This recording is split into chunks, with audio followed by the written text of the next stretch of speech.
Class 12 के chapter 6 में molecular inheritance के चैप्टर में हम लोग देख रहे हैं ये property of genetic material. Genetic material की जो है क्या क्या प्रॉपर्टी होनी चाहिए, हम लोग देख रहे हैं property of genetic material. Genetic material की क्या क्या प्रॉपर्टी होनी चाहिए। पहला प्रॉपर्टी हम लोग देख रहे हैं, it should be able to regenerates its replica. Means ये जो है अपने जैसा जो है इसको एबल करने की शक्ति चाहिए। जनरेट इट्स रेप्लिका यानी कि इसमें रेप्लिकेशन की क्षमता होनी चाहिए। जेनेटिक मटेरियल ऐसी होनी चाहिए जिसमें रेप्लिकेशन की क्षमता हो। It should be able to generates its replica, अपने जैसा ही जो है नया मटेरियल बनाने की क्षमता होनी चाहिए। जेनेटिक मटेरियल होना चाहिए जिसमें रेप्लिका बन सके। जनरेट इट्स रेप्लिका यानी कि रेप्लिकेशन करने की क्षमता होनी चाहिए। दूसरा जो पॉइंट हम लोग देख रहे हैं कि जेनेटिक मटेरियल की क्या प्रॉपर्टी होनी चाहिए। दूसरा पॉइंट देख रहे हैं, it should chemically and structurally be stable. जो भी जेनेटिक मटेरियल है उसमें स्टेबल होने की प्रॉपर्टी होना चाहिए, स्टेबल होना चाहिए। अगर स्टेबल नहीं होगा तो म्यूटेशन होता रहेगा। तीसरा हम लोग की प्रॉपर्टी देख रहे हैं, it should B provide the scope for slow change.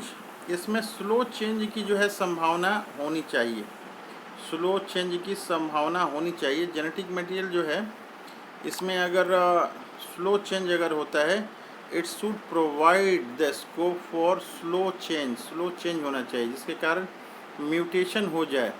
That are required for evolution के लिए ये बहुत ज़रूरी है कि स्लो चेंजेज इसमें हो, स्लो चेंज मतलब म्यूटेशन हो, स्लो चेंज हो, ये चीज़ ध्यान देना चाहिए। जेनेटिक मटेरियल कैसा होना चाहिए, तो जेनेटिक मटेरियल कैसा होना चाहिए, it should provide the scope of slow change. क्या होना चाहिए इसमें, स्लो चेंज का स्कोप होना चाहिए। स्लो चेंज से क्या होगा, स्लो चेंज से जो है म्यूटेशन होगा, स्लो चेंज से म्यूटेशन ना ये होता है। And that are required for evolution के लिए बहुत ही ज़रूरी है कि स्लो चेंजेस हो, उसमें म्यूटेशन हो। तीसरा जो है हम लोग चौथा यहाँ पे देख रहे हैं, it should be able to express itself in the form of Mendelian characters. यहाँ जो है हम लोग पढ़ चुके हैं मेंडल्स का लॉ वगैरह, तो इसके अनुसार जो है जेनेटिक मटेरियल में होना चाहिए क्या property, it should be able to express itself in the form of. Express इसमें करने की क्षमता चाहिए, कैसी क्षमता, मेंडेलियन कैरेक्टर्स एक्सप्रेस करने की क्षमता इसमें चाहिए।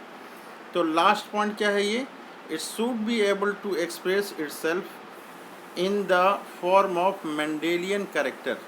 मेंडेलियन कैरेक्टर की तरह इसको जो है एक्सप्रेस करने की इसमें क्षमता होनी चाहिए। नेक्स्ट ये 4 पॉइंट हम लोगों ने देखा कि प्रॉपर्टी ऑफ जेनेटिक मटेरियल क्या है।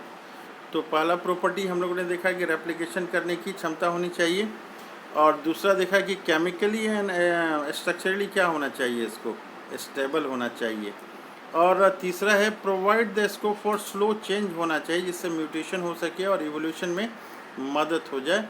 और नेक्स्ट और लास्ट जो है इसको एक्सप्रेस मेंडेलियन कैरेक्टर जो है एक्सप्रेस करने की इसमें क्षमता होनी चाहिए। अब नेक्स्ट हम लोग देख रहे हैं कि DNA is a least reactive.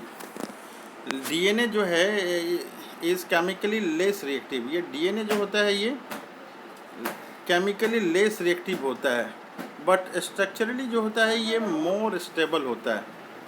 Structurally क्या होता है, ये मोर स्टेबल होता है।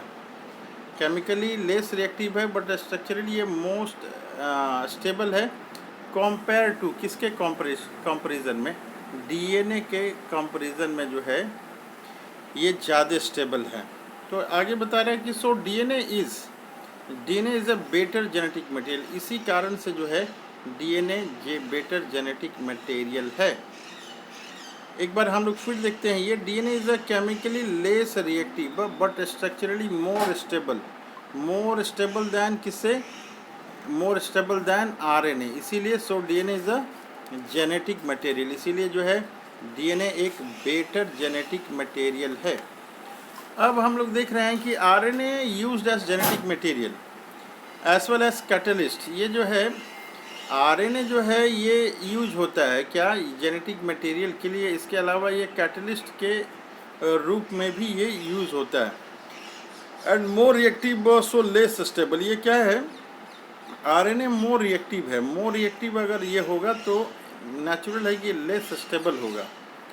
इसीलिए therefore DNA has evolve from RNA, ये हम लोग ये याद रखेंगे, DNA has evolve from RNA, ये इम्पॉर्टेंट पॉइंट है, DNA has evolve from RNA.